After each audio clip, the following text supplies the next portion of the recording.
Artıq 10 ildən çoxdur ki, payızın ilk günləri Türkiyənin və türkdilli xalqların mədəniyyəti, milli mətbəxi, xalq rəqsləri və musiqisini tanıtmaq məqsədi ilə Vaşinqtonda festival keçirilir.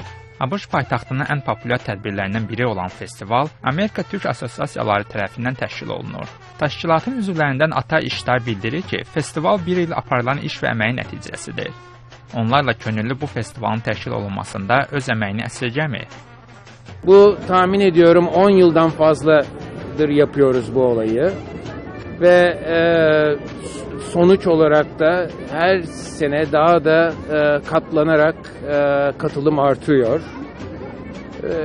ve bunun devamı için de ciddi bir volunteer bir grup çalışıyor.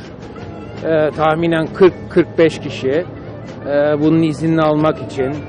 Bunun için yapılacak parayı topluyorlar, izinler alınıyor ve bir yıllık bir çalışmanın neticesinde bir günlük bir event bu.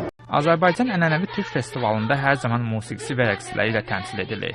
Bu yıl tamaşaçılar üçün hazırlanmış konsert proqramında Üzeyir Hacıbəyovun Aşıq Malalam operattasından bir parça nümayiş etdirilir.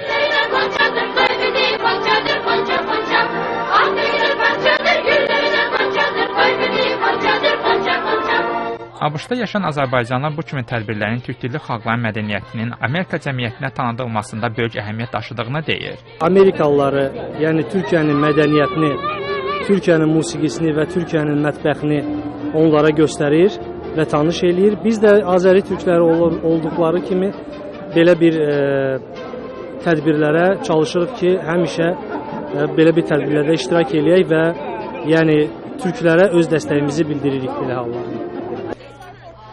Musiqi və rəqslərlə yanaşı, festivalda Türkiyə mədəniyyəti haqqında məlumat stendləri və güşələr hazırlanmışdı.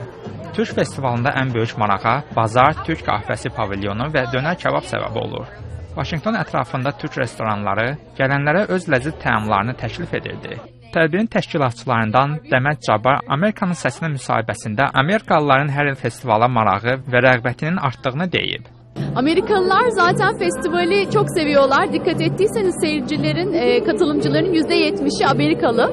Her sene yıllarca tekrar üst üste gelen insanlar var. Onlar zaten bu kadar sahiplenmeseydi bu festivale bu kadar büyümesi imkansız olurdu. O yüzden aldığımız tepkiler çok güzel. Amerika Türk Assosiasiyalar Birliyinin üzvləri Vaşinqton və ətraf ştatlarda yaşayan sakinlər üçün Türk icmasının digər tədbirlər planlaşdırdığını bildirib. Vaşinqtondan Anar Fərəcov, Amerikanın səsi.